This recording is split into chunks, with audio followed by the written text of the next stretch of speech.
Warner of Virginia. He is the vice chairman of the Senate Intelligence Committee. Senator, do you think Fulton County's legal challenge to the Trump administration will be successful? And is it possible that there was some sort of wrongdoing that actually warranted this search warrant? You know, Jake, I don't know. I have seen no evidence.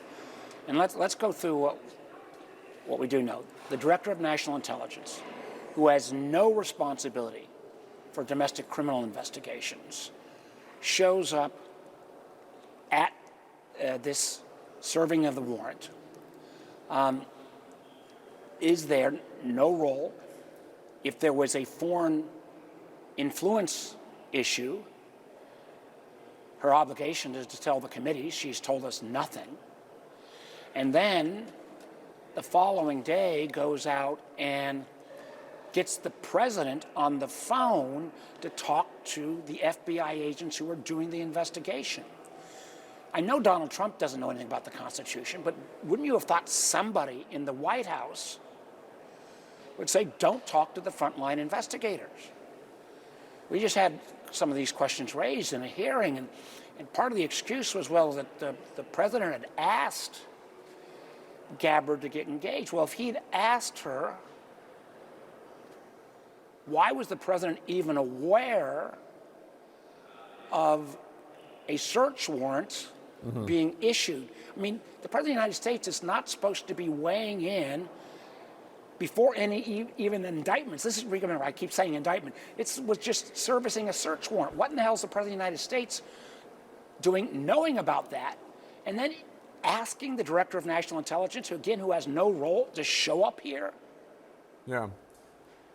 I want you to listen to what your Republican colleague, Senator Tom Tillis of North Carolina, said when asked about Trump saying earlier this week that he wanted Republicans to take over elections in 15 areas that he lost.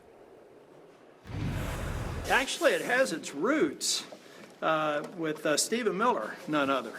And I'm as against nationalized election now as I was back in 2022 when the Democrats tried to do it. There's simply not votes. That's why, if nothing else, Stephen Miller really needs to get back to us. He's probably focused too much on his Duke education and should go back to third grade math. My granddaughter can figure out we don't have the votes to get that done. So tell us his reference to 2022. That's a reference to Democrats trying to pass legislation having to do with voting, making it easier to vote, et cetera, seizing control of doing the elections, controlling the elections in 15 places is quite different. But either way, do you share Tillis's confidence that there simply aren't the votes there? Trump can't make this happen.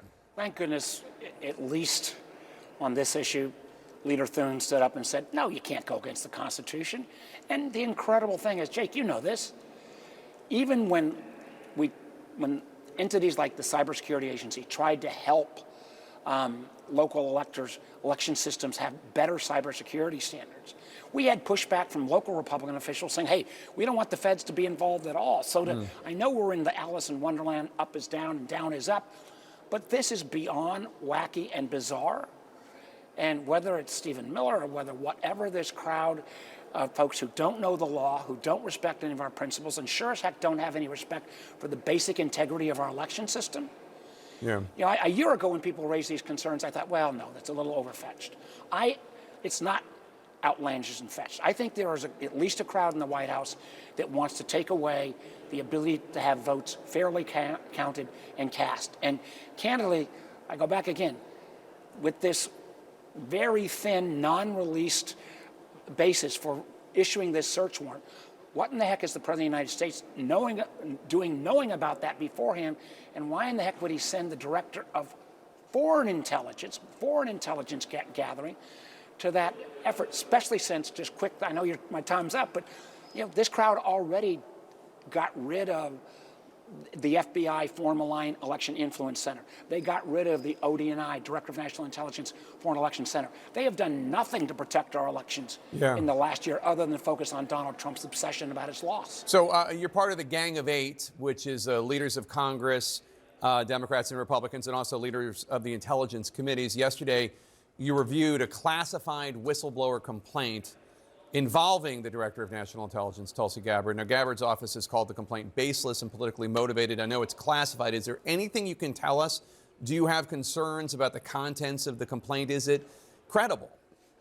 Well, Jake, I can't, unlike a lot of folks in the White House, unlike the Secretary of Defense, Pete Hegseth, I think classified information ought to stay classified. I can't comment on what I saw. I can tell you this, it was way overly redacted, which makes it hard to draw a substantive conclusion.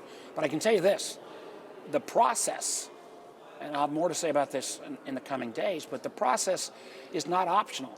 You get a whistleblower complaint, and if the whistleblower wants the complaint to go to Congress, it's supposed to be transmitted in 21 days. This complaint was filed in May. Somebody's not telling the truth about what they knew or who knew the law or didn't know the law. Either Tulsi Gabbard is completely ignorant of the law, or her lawyers